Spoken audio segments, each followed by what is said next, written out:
destaque da Folha de São Paulo, porque, segundo informações, um inquérito policial aberto para investigar os militares que deveriam ter protegido as sedes dos três poderes no dia 8 de janeiro livrou as tropas de erros, só que apontou falhas dos comandantes e também do governo. Essa apuração apontou indícios de responsabilidade da Secretaria de Segurança e Coordenação Presidencial, que integra a pasta do GSI, e afirmou que, se houvesse um planejamento adequado, seria possível sim evitar as invasões.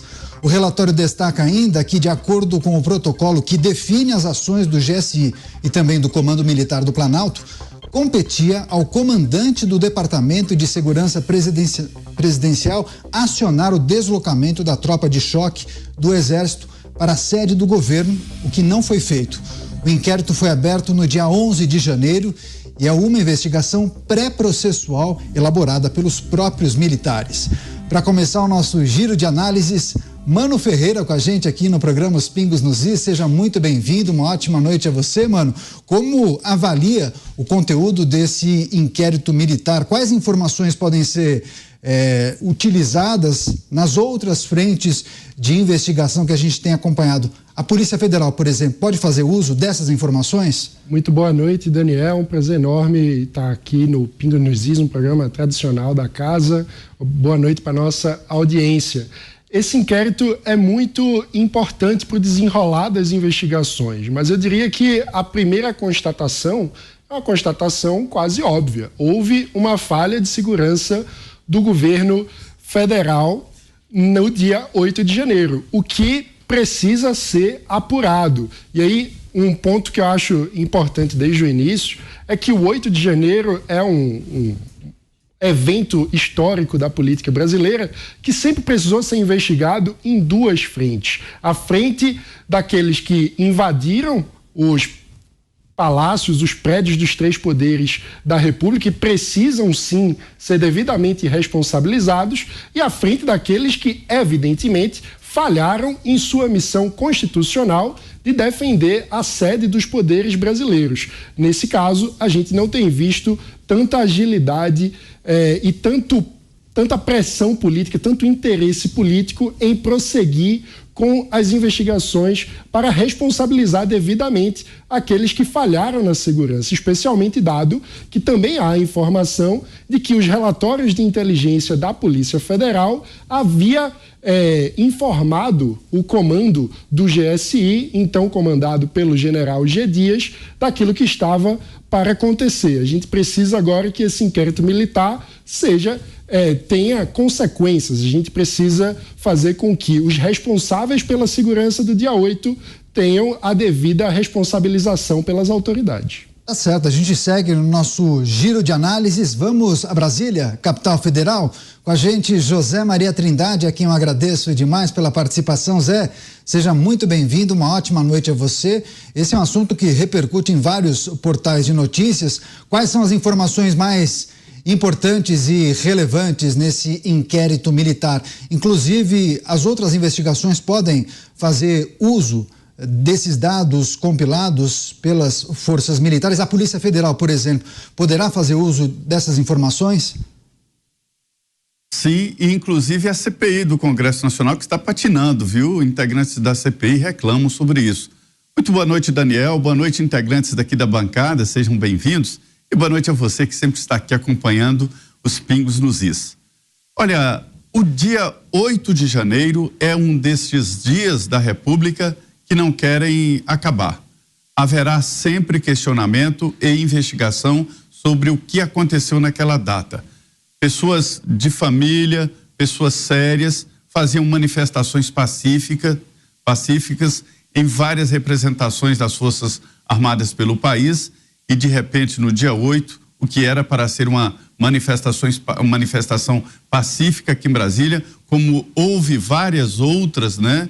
De repente a coisa desandou. E é preciso saber exatamente o que aconteceu naquele dia. Houve uma sucessão de erros do novo governo. A gente precisa insistir, é preciso falar que o dia 8 de janeiro era governo do presidente Lula, depois de passar, evidentemente, por uma transição que veio antes do dia 1º. mas ele assumiu no dia 1º. E a gente viu fragilidades nunca observadas em outras manifestações grandes aqui em Brasília. E aconteceu o terrível quebra-quebra no Congresso, no Supremo e no Palácio do Planalto. Eu até hoje não vi ninguém defendendo esse tipo de procedimento.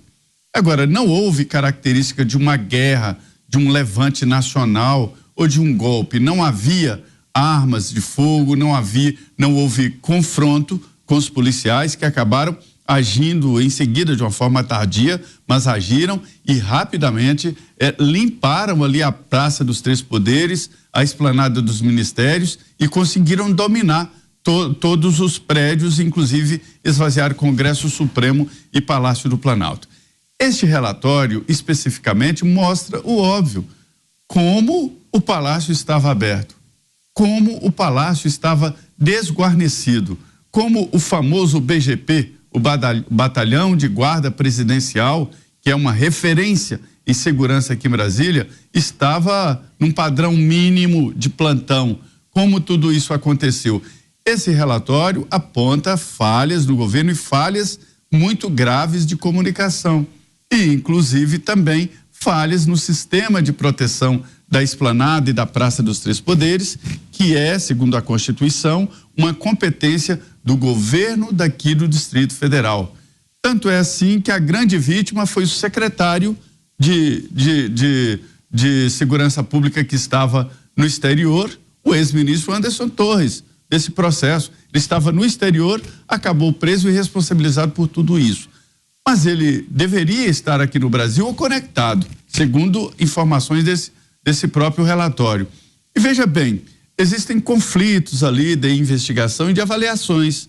A própria Polícia Federal diz que as Forças Armadas tiveram a sua parcela de culpa neste desentendimento e falta exatamente de organização da segurança da Presidência da República, da instituição Presidência da República. Será que é tão fácil assim chegar ao 3º andar do Palácio do Planalto? Esta é a grande interrogação. Haverá outros relatórios, Daniel, e permanecerão grandes dúvidas sobre esse dia 8, viu? Pois é, e haverá outros comentários sobre esse tema, afinal, esse é um assunto que repercute em todo o noticiário. Com a gente, Tiago Pavinato, a quem eu agradeço demais pela participação. Pavi, seja muito bem-vindo. Muitas pessoas... Não precisa agradecer. Cadê o Pavinato? Não precisa agradecer. Sexta-feira ele não estava aqui, muitas pessoas perguntaram por ele no nosso chat, e aqui está, Tiago Pavinato, devidamente colocado em sua cadeira aqui no programa. Eu e o Carlos Alberto de Nóbrega, na velha cadeira da mesma praça. Precisa agradecer, não, Caniato. Você fez falta. Eu sou pago para estar aqui, não precisa agradecer, não é uma relação. É uma relação. Mas você gosta de estar aqui, que eu sou. Gosto, se eu não gostasse, eu não aceitaria, obviamente, eu adoro. Pavi, não é comum escutarmos versões de pessoas que apontam omissão das autoridades no dia 8 de janeiro. Esse inquérito militar corrobora com parte dessas versões e narrativas. São elementos importantes para as outras frentes de investigação? Queria sua análise e avaliação, por favor. Bom, vamos lá. Em primeiro lugar, a gente precisa colocar as coisas nos pratos mais limpos possíveis, porque esse é um tema bastante espinhoso e é um tema que gera muita gritaria e pouca luz, muita treva e pouco entendimento. Pois bem, manifestações pacíficas. Em primeiro lugar, a gente viu a queda de uma presidente, que foi a Dilma Rousseff, em razão de manifestações que começaram a tomar a rotina do Brasil a partir das chamadas jornadas de 2013, que culminou com o impeachment em 2016. Bom, em 2021, senhores, é que entre 2019 e 2021 é que foram incluídas no Código Penal tipos penais, crimes que lá não estavam quando as manifestações tomaram parte da rotina no Brasil. Que crimes são esses? Primeiro, incitar as Forças Armadas contra outros poderes da República. Bom, estar na frente de um quartel passou a ser crime. Passou a ser crime. Pode parecer ridículo? Pode parecer ridículo, mas o fato é, foi tornado crime. O Congresso aprovou, o presidente sancionou, e o presidente à época era o Bolsonaro. Depois, os crimes contra o Estado Democrático de Direito foram colocados no Código Penal, nenhum caso foi julgado, então este é o caso de estreia, triste caso de estreia. Enfim, então as manifestações pacíficas no Brasil ganharam um grande carimbo de ponto de interrogação a partir da entrada em vigência desses novos crimes no Código Penal. O fato é que pessoas estavam ali, crimes foram cometidos, vários crimes, né? O vandalismo com a danificação do patrimônio público, patrimônio tombado. Tivemos uma série outra de outros crimes, aliás, como associação criminosa, talvez, e, é claro, todos que estavam na cena desse crime foram recolhidos, foram presos.